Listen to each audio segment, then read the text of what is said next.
NNN's news show to give you this week's news faster than you can eat a bowl of mac and cheese. I'm Gabrielle Coriati. And I'm Elizabeth Betts. Stick around tonight for a look into NU's Asian American Studies program. Plus, applications for Evanston's Reparations program are now open. What does that look like? And wait a minute, A&O Productions organizing a special performance for NU students. So grab your mac and cheese and let's jump right in to tonight's stories.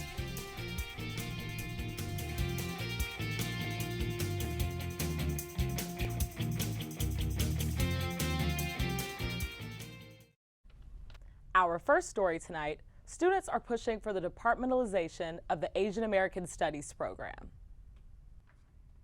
Professor Ji-Yun Yeo was the first faculty member hired for the program when it was founded in 1999. Yeo, along with other community members, are pushing for a department status instead of a program status. Departments have more power than in a university, right? They tend to have bigger budgets. They're harder to dismantle. We have Katrina Pham with us in the studio today to share more information about the program. Katrina, how long has AASP been on campus?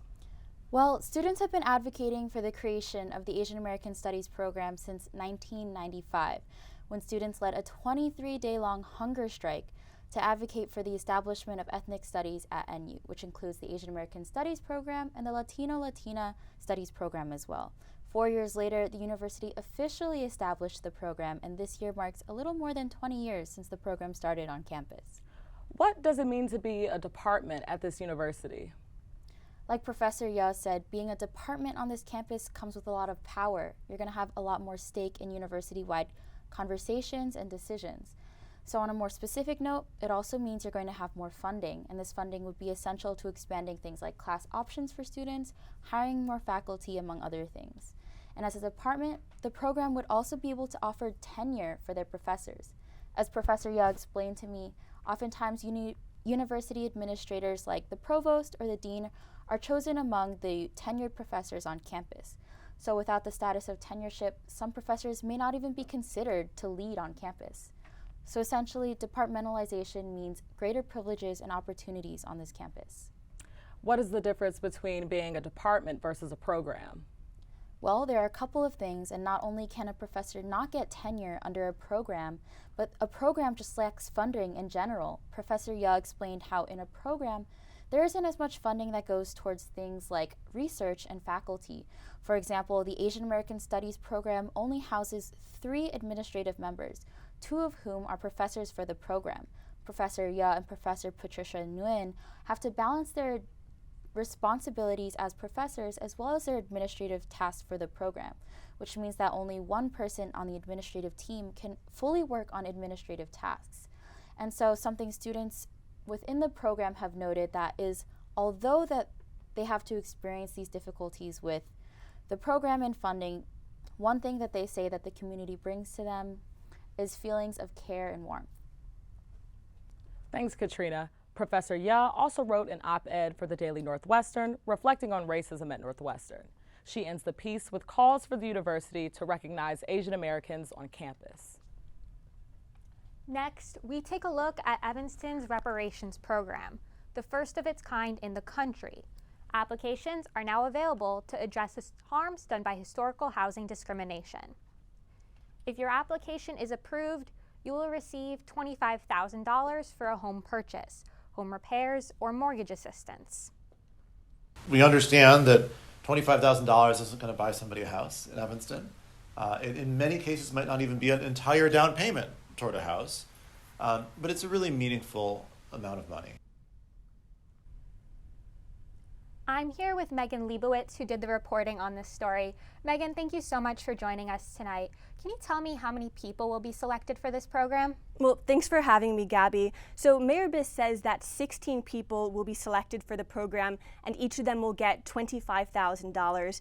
Now, when I talked with him, he said that over 70 people have applied so far, but that number may have gone up since the last time I spoke with him last week.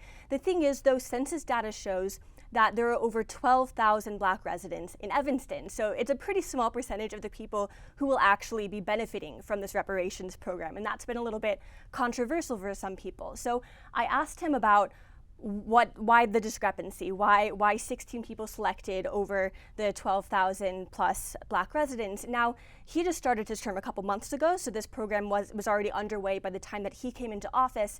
But he told me that it's important that the amount of money that people are getting for the reparations is a meaningful amount of money. And he said that $25,000, like you heard him just talk about, is a meaningful amount of money. So if the goal is for this to be a meaningful amount of money, how is this program going to be funded? The program is being funded through the cannabis sales tax revenue that Evanston is making now. The thing is, though, I asked Mayor Daniel Biss about that fund, how it's going, and he says the thing is, it's coming in more slowly than expected. And so he says that it might even be worth looking at alternate ways to try to fund the program. Now, I asked him what those alternate ways might be. He listed a couple of options, but he made sure to clarify that there's no actual talks right now about changing Evanston's tax policy, although that might be something that they look at in the future. So could you explain to me a little bit of what the timeline for this is supposed to look like? Sure. So applications have been open for a couple of weeks. Right now, people can apply through October, and applications close on November 5th. Now, if you're selected to receive the grant money, then you'll find out at the end of November. All right. Thank you so much, Megan. Some city residents and aldermen are opposed to the program. They say they would like to see reparations in the form of cash payments. Reparations limited to housing restrict residents' freedom to spend the money where they would like. Mayor Biss says next steps are still up in the air. On a lighter note, I took a look at the A&O Blowout on Saturday. It was their first live concert in 2 years, and they came back with a bang. Willow and Ravenna performed live in Welsh Shrine Arena on Saturday. Here's what students thought about the performance. Meet me at our spot, Welsh Ryan Arena, where 2,100 Northwestern students gather for A&O Productions' Blowout concert featuring Willow and Ravenna. Head of the concerts committee, Aasp explains A&O's decision process, which begins with discussing students' favorite artists. In the beginning, it's a lot of just who are you listening to, who are you obsessed with right now, but then we obviously also want to think about what everyone else wants to listen to. Though Willow is currently on tour, she stopped by Northwestern. Since she had just released her album, when we were in contact with her, they were kind of willing to move around certain things so that they could fit this stop in. First-year Medill student Haben Fessahazen says Northwestern students, excited to see Willow, broke the box office. I didn't even pull out my laptop, just immediately on my phone went out to try to get the tickets, and I was able to get through to log into my net ID, and but after that it was just loading for hours. It was literally loading for hours. After the crash, Cisse says A&O sought out a solution that involved pursuing physical tickets. We explored even doing physical, printing them out. We were in communications with the North box office people the whole time, and they were just we are gonna try to get to it, and also it was after hours. COVID-19 protocols included setting a capacity limit at 2,100 students and requiring the use of masks. The concert successful, with Northwestern students encouraging Willow for an encore. Students had to wait a minute for tickets, but much worth it. Elizabeth Betts, Northwestern News Network. In the future, A&O looks to bring back in-person activities, including a winter ball, movie nights, and more. So did you go to the concert on Saturday? I did attend the concert. I went with a group of my friends, and we did have a really good time. I was really glad that I went. That's good. Were you close to the front?